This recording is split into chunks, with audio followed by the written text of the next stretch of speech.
c'est l'article de Fred. Notre spécialiste de géographie, contrairement à Mathieu. Je vois pas du tout de quoi tu Mais parles. tant de violence. Allez, du coup, à la découverte du monde, le pays où le bonheur règne. Dans la partie septentrionale, nord de l'Europe, se situe un pays dont la réputation n'est que croissante, la Finlande. Aujourd'hui, Sylvain vous propose de découvrir ce pays, dont on dit que la population est la plus heureuse au monde.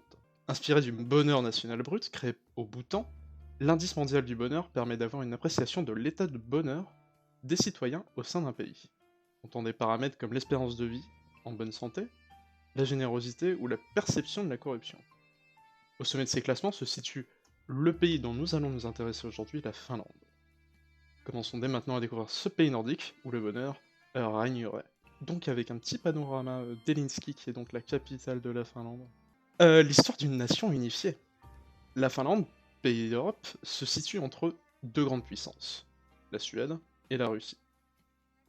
Par cette localisation peu avantageuse, la Finlande sera le terrain de combat des deux puissances, contraignant le peuple finlandais à changer de nombreux choix de pays. Changement de tutelle régulière expliquera plus tard le style architectural particulier de ces villes, mêlant ceux de la Scandinavie et de la Russie. À l'aube de la Première Guerre mondiale, la Finlande appartient au tsar de Russie. Son cœur est tout autre. Le peuple finlandais est déjà uni et n'espère que son indépendance. Ainsi, lorsqu'en 1917, le chaos s'installe dans l'Empire russe par la révolution bolchevique, la Finlande y voit son opportunité et décide de se libérer de l'Empire russe, et trouve son indépendance tant espérée. Néanmoins, lorsque la Seconde Guerre mondiale sonnera son commencement, Staline souhaitera, dans sa volonté d'expansion, reprendre possession de ce pays, et ce, par la force. Mais ce serait mal connaître les Finlandais de dire qu'ils laisseraient leur terre natale se faire envahir à nouveau. Poussé par son fameux Sisu, je ne sais pas.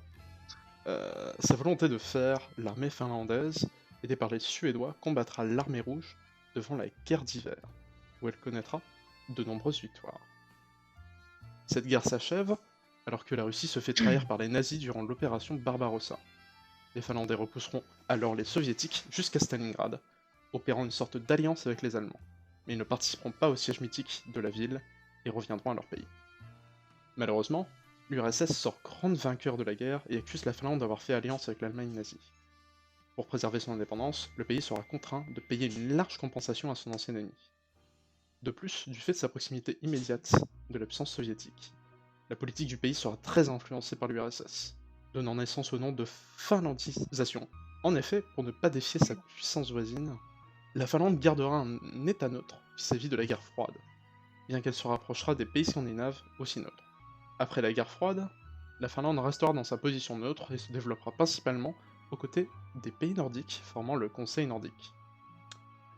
Note: la Scandinavie représente les terres natales des Vikings et réunit la Norvège, la Suède et le Danemark. L'expression pays nordique regroupe tous les pays fortement influencés par ces mêmes Vikings et ajoute donc aux pays scandinaves la Finlande, l'Islande, ainsi que les provinces autonomes d'Åland, les îles Féroé et du Groenland. Des paysages glacials et boueux. Vous le savez maintenant, j'aime beaucoup parler des paysages des pays dont je traite. Et aujourd'hui, ceux de la Finlande ne vont pas vous décevoir. Tout d'abord, sachez que si vous aimez vous baigner, ou faire du canoë-kayak, la Finlande est faite pour vous. Nommée le pays des 1000 lacs, elle en compte en réalité près de 188 000. Bon, ce n'est rien comparé aux plus de 3 millions de lacs du Canada, mais quand même, ça commence à faire un bon paquet. L'un des plus connus en Finlande est le lac Saimaa. Mais le pays est aussi connu pour ses nombreux marécages. Et vous ne savez pas à quel point les Finlandais les aiment. Les batailles dans la boue sont tellement reconnues qu'en est devenu un sport presque national. Parce que les Finlandais se sont dit que faire du football sur du gazon, c'est trop simple. Ils le font dans la boue. Et voici donc le championnat mondial de football dans la boue. Par ailleurs, les pays possèdent un tiers de la superficie dans le cercle arctique, l'endroit portant le nom de Laponie. Donc je vous laisse imaginer à quel point il fait froid là-bas. C'est aussi un peu ce qui donne du charme à cette terre. Et en plus, vous aurez peut-être la chance d'y croiser un renard polaire. Regardez comme il est tout mignon. Fait craquer. Après, si vous êtes en recherche de l'air frais de la montagne, vous n'êtes pas du tout à la bonne adresse. Vous ne trouverez pas plus plat que la Finlande, mis à part peut-être le Danemark. Mais bon, qui a besoin de montagne lorsque l'on peut vivre sur sa propre île? Mais vous savez, Ce qui est le mieux avec ces paysages, c'est que les Finlandais ont le droit d'accès à la nature. C'est-à-dire qu'ils ont le droit de se déplacer, et même de camper dans les espaces naturels comme ils le veulent, même si c'est un terrain privé, dans la condition où cela ne nuit pas à l'environnement. Le pays du bonheur. On a déjà parlé de beaucoup de choses à propos du pays, mais il reste une question à poser. Pourquoi la Finlande est-elle le meilleur des pays? Commentaire totalement objectif. Pour de vrai, pourquoi la Finlande porte-t-elle une si bonne réputation? Cela s'explique d'une part par la manière dont vivent les Finlandais, de nature assez discrète, ils n'hésitent pourtant pas à faire des choses incroyables et assez aventurières. Par exemple, je vous ai déjà parlé des championnats dans la boue. En plus, ces amateurs de métal sont connus pour... Je ne sais pas comment ça se dit, ça me stresse. Mais ils sont connus pour ça en tout cas. Euh... J'en avais déjà parlé auparavant en le décrivant comme une volonté de faire, mais en réalité, cela décrit plutôt leur façon de vivre en général. Cela explique, par exemple, pourquoi ces personnes aux pensées paradoxales aiment à la fois les bains glacés, qu'ils trouvent amusants, et les saunas. Je vous laisse aller sur ce lien si vous voulez en apprendre plus. Par ailleurs, ils sont aussi reconnus pour leurs nombreuses innovations, sans parler des efforts du gouvernement. C'était par exemple l'innovation du côté de l'enseignement. En effet, leur système éducatif particulier encourage constamment l'essai de nouvelles manières d'enseigner, ainsi que l'entretien d'une forte relation professeur-élève. Vous n'êtes toujours pas convaincu de la force du pays? Et bien alors, j'ai un dernier argument indéniable. Vous savez qui est-ce qui vit dans la partie septentrionale du pays? Le Père Noël en personne. Ce n'est pas une blague, il a même son village. Après, il y a des gens qui osent ne pas croire au Père Noël. Est-ce que c'est normal que j'avais la voix de Fred durant tout l'article? Eh bien, Je sais J'ai pas. l'impression qu'il me le lisait dans la tête. et du coup, très beau renard. Voilà. Wally voilou. Ah, Oui, le il est renard, très il est mignon. très beau. Très très mignon. Il est très chou. Alors, est-ce que vous avez des choses à dire sur l'article?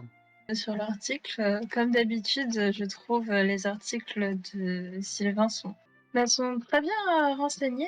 Il y a toujours une petite partie d'histoire, c'est super intéressant. Et il y a aussi la fameuse partie où il décrit les paysages et il nous fait un peu voyager avec ça. Je trouve ça super sympa. On découvre des choses. Et en plus, on a notre petit renard trop mignon.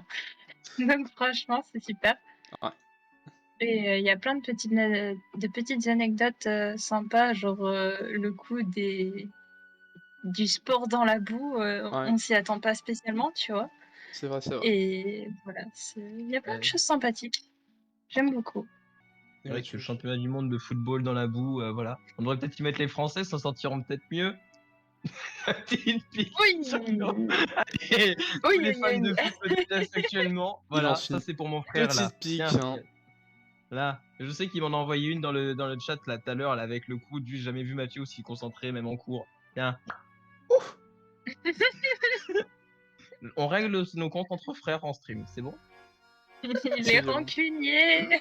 Je vois pas du tout pourquoi. C'est pas comme si je disais à quelqu'un, je Le lui foot, rappelais le sans cesse sujet une qui faute qu'il avait fâche. fait sur une affiche en première année avec marqué Monsieur Chatrin, le Monsieur Chartrand. Non mais je dis rien. Je tiens à préciser hein, pour tous nos viewers, mais aucun de nous deux, aucun de C'est nous deux horrible. n'est investi dans l'actu foot, donc vraiment là, ça Ah lance oui, juste une complètement. pique entièrement gratuite Ah oui, complètement. et non informée.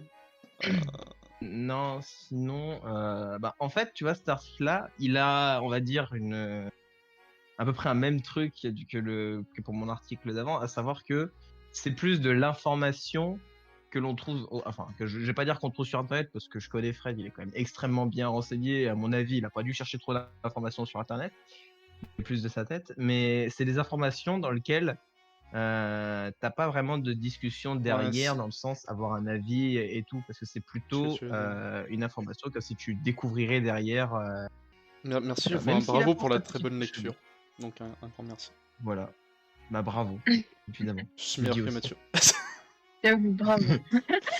Mais oui, Ça, c'était gratuit aussi. c'est vrai que Mais j'ai l'impression que je vais prendre tarif toute la soirée, moi, en fait. Non, c'est vrai que c'est vrai Il y que a c'était d'autres dans le assez... chat, s'il te plaît.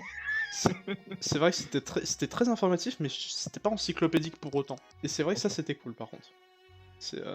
Ouais, On sent que c'est écrit par un humain, avec un cœur. Mais on en apprend quand Ah même bon, pas il mal, mange. donc c'est sympa. c'est ça. Même si c'est vrai que Non, finalement, mais il y a on une nous écriture. on nous hype le bonheur très fort, qui arrive vachement tard. Et, mais en tout cas, on a quand même le temps de bien apprécier le pays Le avant d'en arriver paysage. là. Sylvain, il a une petite patte, je trouve, en écriture qui est assez sympathique. C'est assez chaleureux. Et, bah, on découvre, en fait, comme s'il était là à nous parler en face à face du pays qu'il apprécie tant. Et c'est très cool, je trouve. Je crois qu'on a tous une petite patte rédactionnelle. Oui. Ah oui.